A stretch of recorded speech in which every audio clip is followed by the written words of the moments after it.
कि मैं बहुत खुश थे। मैं कोला की बीवी आर्ट्स ड्राइंग किया करती थी। वो लकड़ी को तराश कर चीजें बनाया करती थी। वो लकड़ी का एंजल फरिश्ता बनाकर मैं कोला की बाजू पर बांध देती है। मैं कोला पास वाले स्कूल में मैथ्स पढ़ाया करता था। वो अपनी साइकिल पर बच्चों को पढ़ाने जाता था। मैं कोला के घर में कोई भी इलेक्ट्रॉनिक की चीज नहीं थी। जब वो स्कूल में होता था तो ब्रेक के वक्त टीवी पर खबरें सुना करता था। ऐसे ही एक दिन वो टीवी पर खबर सुनता है कि रशिया में लोगों को मारा जा रहा है और रशिया यूक्रेन पर हमला करके उस पर कब्जा करना चाहती है। अब ये खबर सुनने के बाद में कोला अपनी क्लास में बच्चों को पढ़ाने चला जाता है, जहाँ पर वो बड़े ही प्यार से बच्चों को पढ़ाया करता था। पर यहीं पर इस क्लास में एक बदमाश लड़का था जो मैं कोला को बिल्कुल भी पसंद नहीं करता था। वो हर वक्त इन इरादों में रहता था कि कैसे मैं कोला को स्कूल से बाहर निकाला जाए, पर उसने कभी भी उस लड़के की हरकतों पर गुस्सा नहीं किया था। एक दिन में कोला जब स्कूल पढ़ाने जा रहा था तभी रास्ते में कुछ सोल्जर्स फौजियों को देखता है, जिन पर ये ज्यादा ध्यान तो नहीं देता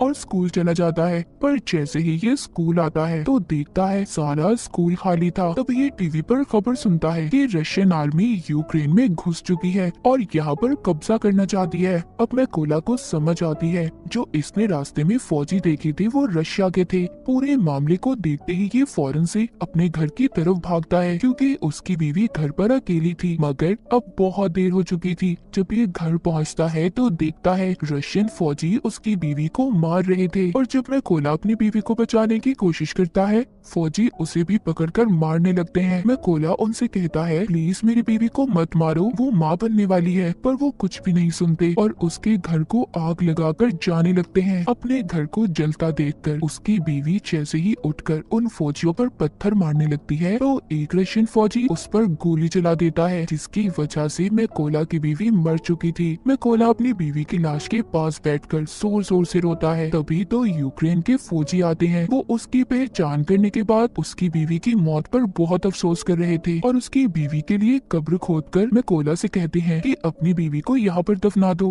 अब मैं कोला अपनी बीवी को दफना कर अपने घर को देख रहा था। रशियन फौजियों ने उसकी बीवी को भी मार दिया था और उसके घर को भी जला दिया था, इसीलिए अब वो बदले की आग में जल रहा था। वो रशियन फौज से बदला लेना चाहता था, इसीलिए अब वो यूक्रेन के फौजियों से कहता है कि प्लीज मुझे भी आर्मी में शामिल कर ले, मैं भी फौजी बनना चाहता हूँ। ये सुनकर वो फौजी मैं कोला को अपने साथ ले गए थे, पर जाने से पहले मैं कोला अपने पास लकड़ी का एंजल रख लेता है जो उसकी बीवी ने उसकी हिफाजत के लिए बनाया था। जब ये बेस पर आता है तो यहाँ के कमांडर इसको आर्मी में शामिल नहीं करते, कहते हैं कि क्या पता ये कोई जासूस भी हो सकता है। पर मैं कोला कमांडर को बताता है कि रशिया की फौज ने मेरी आंखों के सामने मेरे घर को जला दिया और मेरी बीवी को भी मार दिया, इसीलिए मेरे पास जीने की अब कोई वजह नहीं है। मैं रशिया की फौज को मार कर ही सुकून का सांस लूंगा। मैं अपने मुल्क को बचाऊंगा ताकि रशिया की फौज यहाँ पर किसी और के घर को ना उजाड़े। ये सुनकर कमांडर मैकोला को आर्मी में शामिल करने के लिए तैयार हो गया था। उसकी ट्रेनिंग अब शुरू हो जाती है। मैकोला को बंदूक के बारे में कुछ भी नहीं पता था। जब सभी फौजी बंदूक को असेंबल कर रहे थे, उनके हिस्सों को जोड़ रहे थे, तो मैकोला उनके सामने सबसे ज्यादा देर में बंदूक को असेंबल करता है, जिससे सभी फौजियों को ये लग रहा था कि मैकोला कभी भी अच्छा फौजी नहीं बन पाएगा। मगर मैकोला अपनी सारी जान अपनी ट्रेनिंग पर लगा रहा था ताकि वो अच्छे से अच्छा फौजी बन सके। एक दिन ऐसे ही जब वो ट्रेनिंग कर रहा था तो अपने सीनियर से कहता है कि मुझे मैकोला कहकर मत बुलाएं, मुझे रेविन कहें। तभी उसके सीनियर उस पर हंसने लगते हैं, कहते हैं खुफिया नाम ऐसे ही किसी को नहीं मिल जाते, उसके लिए इंसान को मेहनत करना पड़ती है।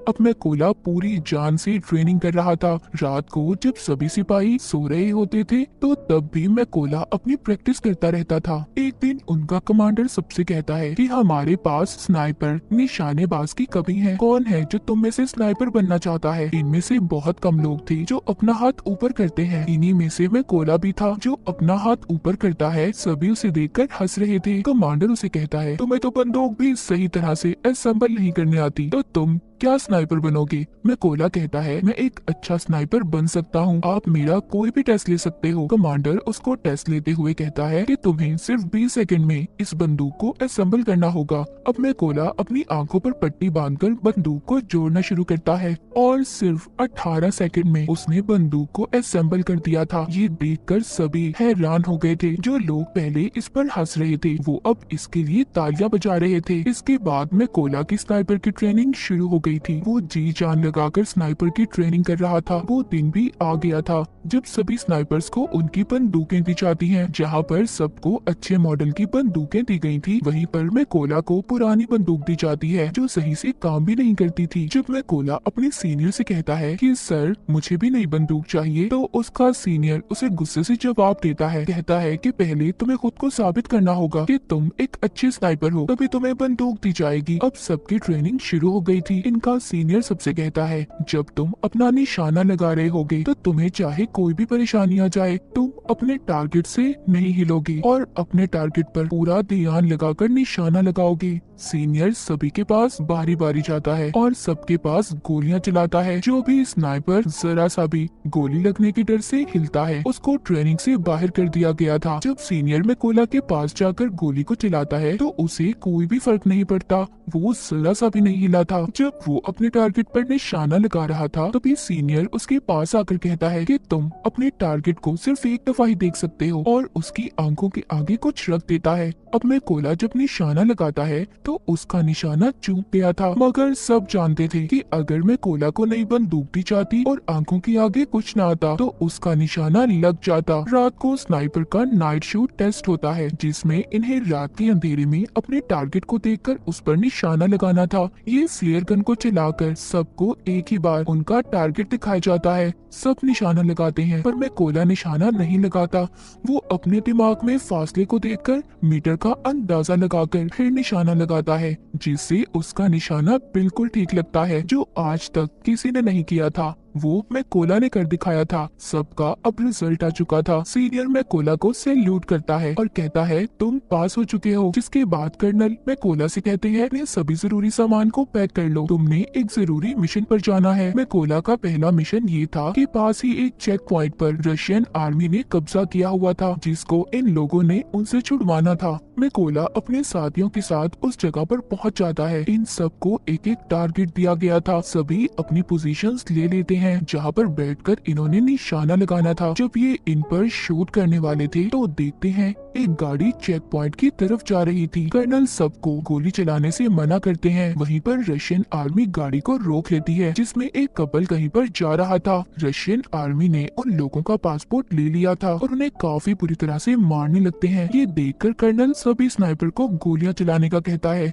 और एक ही झटके में सभी स्नाइपर रशियन आर्मी को मार गिराती है। इनका पहला मिशन पूरा हो गया था।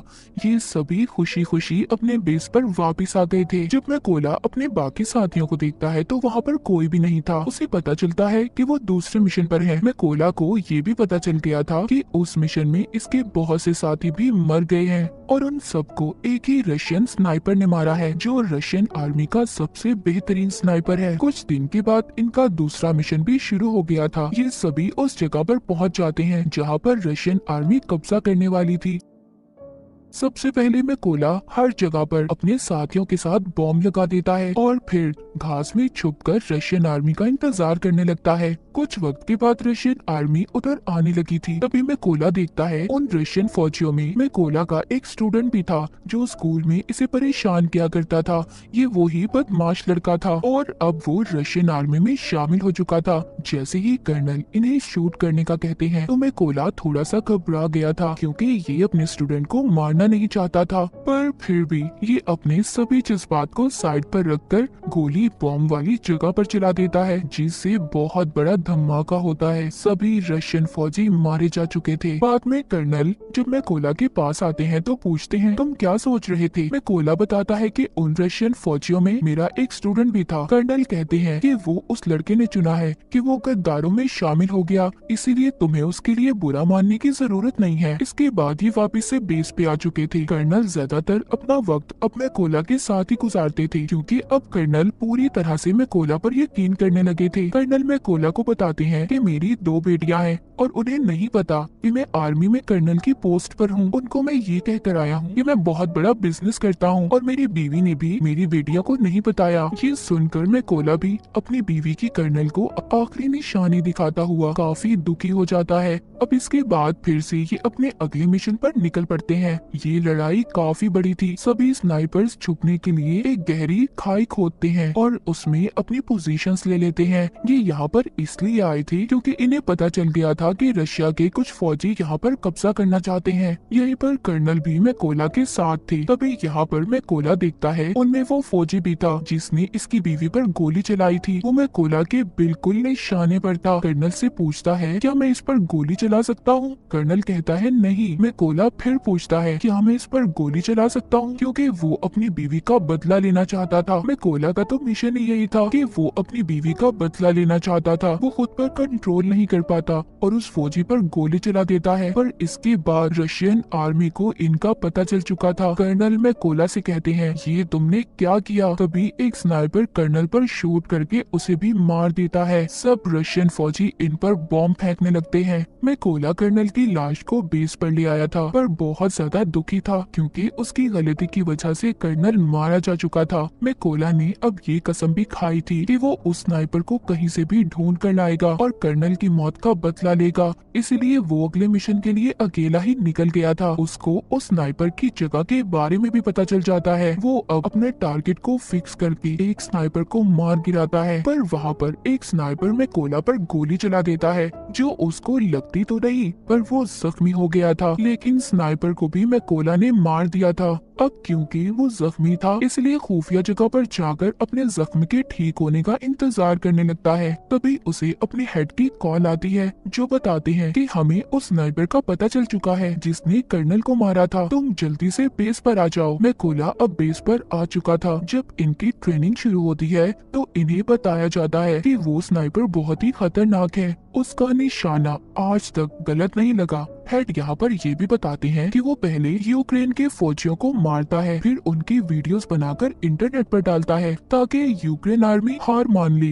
हेड बताते हैं कि हम 2 ग्रुप्स में जाएंगे। बिल्डिंग के अंदर वो स्नाइपर है, हम वहाँ पर जाकर उन पर हमला करेंगे।